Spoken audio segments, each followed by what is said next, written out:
வணக்கம். உங்கள் அனைவருக்கும் சகல ஐஸ்வர்யம் உண்டாகட்டும். நான் உங்கள் வெற்றிவேல் குருஜி முருகன் உபாசகர். இப்போ இந்த வீடியோவில் நீங்கள் எதை பற்றி தெரிஞ்சுக்க போகிறீங்கன்னா, பூட்டு பரிகாரம். பூட்டு பரிகாரம்னா எப்படின்னா, குடும்பத்தில் கடன் தொல்லை அதிகமாக இருக்குது, கடன் பிரச்சனை தேரல, இல்லை குடும்பத்தில் ஏகப்பட்ட கஷ்டங்கள் இருக்குது. அந்த கஷ்டங்கள் இல்லை வேலை செய்கிற இடத்துல ரொம்ப கஷ்டமான சூழ்நிலையாக இருக்கும். அதுவும் ஒரு கஷ்டம்தான். நம்மளுக்கு வேலை கிடைக்காது, இல்லை கிடைச்ச வேலையே நம்மளுக்கு நிரந்தரமாக இருக்காது. இல்லை ஒரு இடத்துல கடன் வாங்கியிருப்போம், அந்த கடத்தை கொடுக்க முடியாத சூழ்நிலையாக இருக்கும். கணவன் மனைவிக்குள்ளே சண்டை சச்சரவு வரும். ஏதாவது ஒரு பிரச்சனை கஷ்டங்கள் நம்மளுக்கு இருந்துகிட்டே இருக்கும். அது எந்த கஷ்டம்தான்னு சொல்ல முடியாது. அது நம்மளுக்கே தெரியாத நிறையா கஷ்டங்கள் இருக்கும். அந்த எல்லா கஷ்டத்தையும் தீர்க்கறதுக்கு நான் சொல்கிற மாரி இந்த பூட்டு பரிகாரம் செஞ்சிங்கன்னா உங்களுக்கு கஷ்டங்கள்லாம் படிப்படியாக குறையும். என்ன பண்ணுறீங்க, இதை நான் சொல்கிற நினைக்க வாங்கணும். ஞாயிற்றுக்கிழமை தான் வாங்கணும் பூட்டு. எப்படின்னா பெருசாக வாங்கணும். ஒரு 200 250 300 வாங்கணும் பூட்டு. ஞாயிற்றுக்கிழமை அன்றைக்கி ராகு காலம் யமகண்டம் இல்லாத நேரமாக பார்த்து நல்ல நேரத்துலேயே வாங்கிக்கிங்க. வாங்கி கொண்டுன்னு வீட்டுக்கு வச்சுருங்க. நைட்டு தூங்கும் போது என்ன பண்ணுறீங்க, இந்த பூட்டை தலையில் வச்சு படுத்துக்கணும். எப்படின்னா ஞாயிற்றுக்கிழமை நைட்டு படுக்கிறீங்க இல்லையா, அன்றைக்கி தலைகாணி தலைக்கு கீழே வச்சாலும் வைக்கலாம், இல்லை தலைகாணி கீழே வச்சு அது மேலே தலையை வச்சு படுத்துக்கலாம். தொடர்ந்து 9 நாளைக்கு வச்சு படுக்கணும் இந்த பூட்டை. 9 நாள் முடிஞ்சதுக்கப்புறம் என்ன பண்ணுறீங்க, அதை எடுத்து பூஜை ரூமில் வச்சுருங்க. வச்சுட்டு என்ன பண்ணுறீங்க, அந்த பூட்டை எடுத்து காலையில் தூங்கி இல்லை சாயந்தரம் டைமில் எப்போ உங்களுக்கு டைம் ஃப்ரீயாக இருக்குது அந்த டைமில் அந்த பூட்டை எடுத்து கையில் வச்சுன்னு சோத்து கையை மேலே வச்சுக்கணும். கீழே இடது கையை வச்சுன்னு மேலே வலது கையை வச்சு அதில் சங்கல்பம் பண்ணணும். எப்படி பண்ணணும்னா, கஷ்டம் உங்களுக்கு எந்த கஷ்டம் இருக்குதோ அந்த கஷ்டங்கள்லாம் தீரணும், கடத்துலேருந்து நாங்கள் வெளியே வரணும், இல்லை கணவன் மனைவி பிரச்சனை அது ரொம்ப கஷ்டமாக இருக்குது, சிக்கலாக இருக்குது, அந்த அதே கஷ்டத்துலேருந்து நம்ம வெளியே வரணும். இல்லை ஒரு பிஸ்னஸ் செய்கிறீங்க, ஒரு வியாபாரம் செய்கிறீங்க, அது நம்ம கையை விட்டு போகிற மாரி இருக்குது, அது நம்ம கைக்கு கிடைக்கணும். அதுபோல் இருந்தாலும் நீங்கள் கையை வச்சு அந்த சங்கல்பம் செய்யலாம். அந்த பூட்டை கையில் வச்சுன்னு வேண்டணும். உங்களுக்கு எந்த விதமான கஷ்டங்கள் இருக்குதோ எல்லாமே வேண்டிக்கலாம். ஏகப்பட்ட கஷ்டத்தை எந்த விதமான எப்படியாப்பட்ட கஷ்டமாக இருந்தாலும் எல்லாத்தையும் இது சரி பண்ணும். ஆனால் இது வேண்டது டெய்லியும் எடுத்து வேண்டணும்.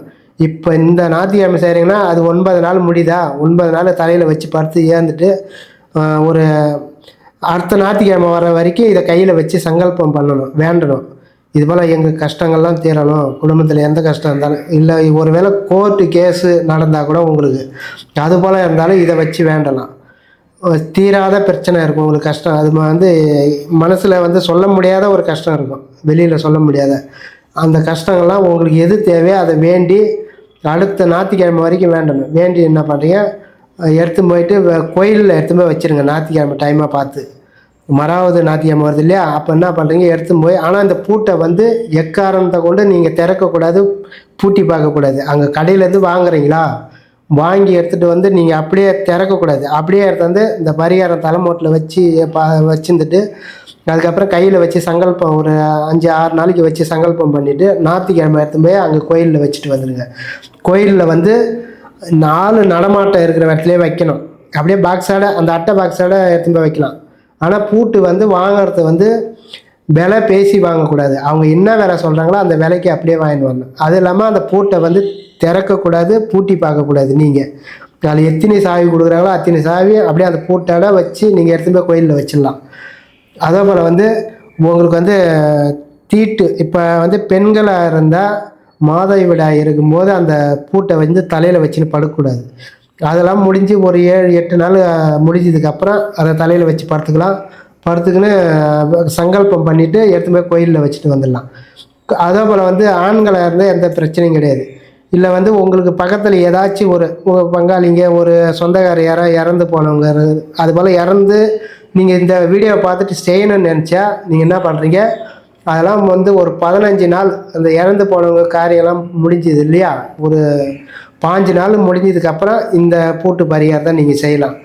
அதே போல் நீங்கள் வெளியில் எங்கேயாச்சும் போகிறீங்க, உங்களுக்கு போக வேண்டிய சூழ்நிலை இருக்கும், இந்த பரிகாரம் செய்யும் போதே போகிறதுக்கு உங்களுக்கு ஒரு சூழ்நிலை வரும்.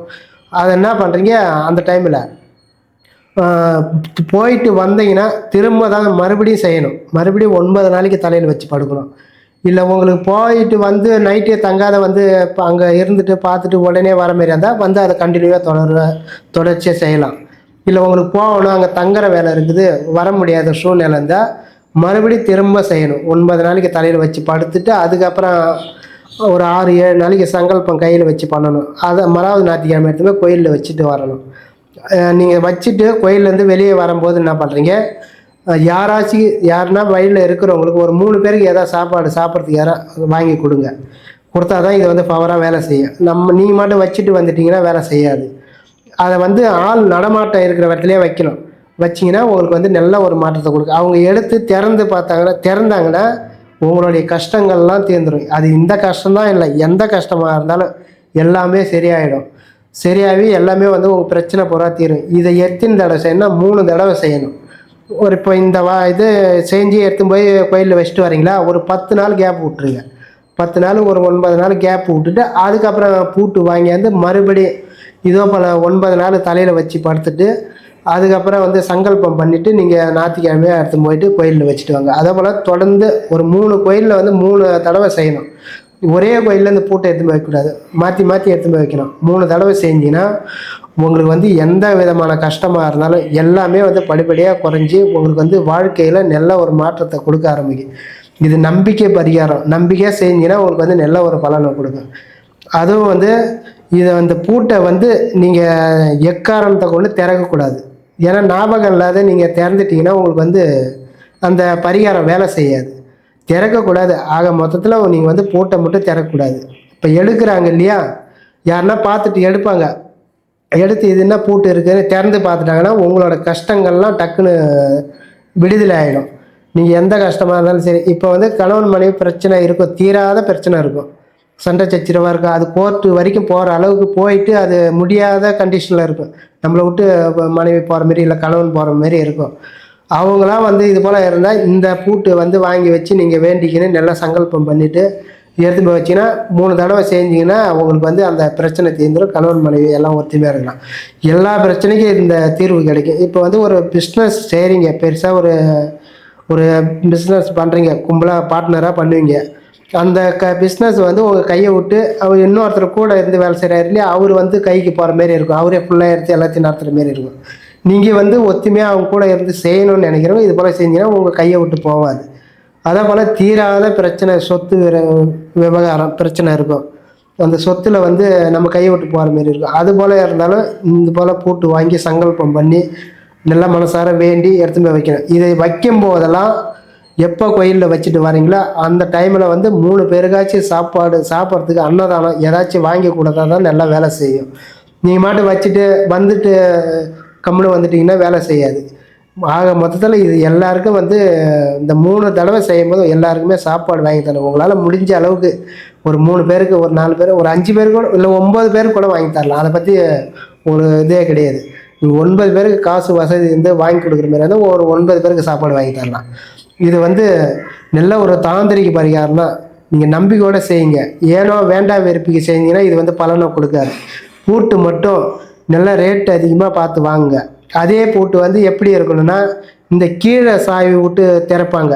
பூட்டு வந்து மேலே வந்து தொங்கும், கீழே அடிப்பகுதியில் வந்து கீழே சாவி விட்டு திறப்பாங்க. அது போல் பூட்டு வாங்கக்கூடாது. இப்போ மேலேருந்து பூட்டு தொங்குதுன்னா சைடில் விடுவாங்க பாருங்கள் சாவி, நேர் வாட்டத்தில் இப்படி சைடு வாட்டத்தில் விட்டு திறப்பாங்க பாருங்கள். அது போல் பூட்டாக பார்த்து வாங்கிக்கணும்.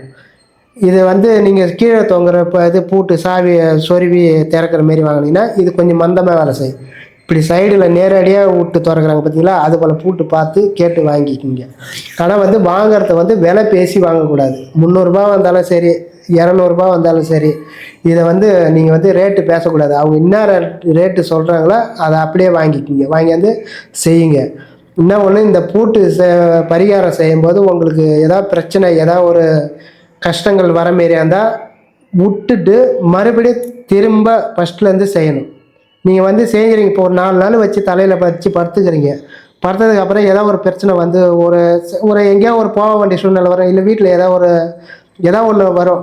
அது போல் டைமாக இருந்துன்னா அதை விட்டுட்டு மறுநாள் செய்யலாம்னு நினச்சிங்கன்னா செய்ய முடியாது. மறுநாள் செய்கிற மாரி இருந்தால் ஃபஸ்ட்லேருந்து 9 நாள் வந்து எடுத்துக்கணும். அதை எடுத்து நீங்கள் தலையாணியில் வச்சுன்னு படுக்கணும். படுத்துட்டு அதுக்கப்புறம் அதை எடுத்து போய் சங்கல்பம் பண்ணிவிட்டு பூஜை ரூமில் வச்சு சங்கல்பம் பண்ணணும். கையில் எடுத்து வச்சுன்னு உங்களுக்கு தேவையானது வேண்டிக்கணும். நல்லா வேண்டி நீங்கள் பூஜை ரூமில் வச்சிடணும். அதே போல் தொடர்ந்து எடுத்து வேண்டிக்கணும். மறாவது ஞாயிற்றுக்கிழமை வர வரைக்கும் வேண்டிட்டு தான் அதுக்கப்புறம் எடுத்து போய் நீங்கள் கோயிலில் வைக்கணும். இதை கோயிலில் வைக்கும்போது எல்லாம் பார்ப்பாங்க, இன்னும் இதை பூட்டு கொண்டாந்து வைக்கிறாங்க, நிறைய பேர் நினைப்பாங்க. அது நினச்சாலும் தப்பு இல்லை. இன்னும் ஒன்று ஆக மொத்தத்தில் அவங்க பூட்டை திறக்கணும். திறந்தால் தான் உங்களுக்கு வந்து அந்த கஷ்ட தீரத்துக்கான வழியை வந்து காமிச்சு விடும். உங்களுக்கு ஏதாச்சும் ஒரு சந்தர்ப்பத்தில் அவங்க திறக்கிறாங்க, இல்லை திறக்காத ஒரு கோயிலில் இப்போ எடுத்து போய் வைக்கிறீங்களா, திறக்காத விட்டுருவாங்க. இன்னொரு கோயிலில் வச்சிங்கன்னா மறாவது இது செஞ்சு எடுத்து போய் வச்சிங்கன்னா இந்த பூட்டு திறக்கலாம் கூட அந்த பூட்டை திறப்பாங்க. உங்கள் கஷ்டங்கள்லாம் திறந்த உடனே விலகிடும். 3 கோயிலில் ஏன் வைக்க சொல்கிறேன்னா, 3 கோயிலில் வச்சுன்னா ஏதாச்சும் ஒரு கோயிலில் உங்கள் பிரச்சனை தீர்ந்துடும். இப்போ ஒரு கோயிலில் வச்ச பூட்டு அப்படியே இருக்குது திறக்காத இருக்குதுன்னா, இப்போ யோசனை பண்ணுவாங்க, நீங்கள் வச்சுட்டு வந்தது இங்கே பூட்டு வச்சுக்கிறாங்க, வச்சுட்டு போயிடறாங்க, இதை எப்படி திறக்கலாமா திறக்கக்கூடாதுன்னு ஒருத்தவங்க பயப்படுவாங்க. நீங்கள் வந்து அதுக்காக தான் சொல்கிறேன், 3 தடவை செஞ்சீங்கன்னா ஏதாச்சும் ஒரு கோயிலில் வந்து யாராச்சும் எடுத்து தேர்ந்தாங்கன்னா உங்கள் பிரச்சனைலாம் தேர்ந்துடும், உங்கள் கஷ்டங்கள்லாம் தேர்ந்துடும். இதை வந்து நான் சொன்னபடி செஞ்சு உங்களுடைய வாழ்க்கையில் வளம் பெற்று நலம் பாருங்க. நன்றி, வணக்கம்.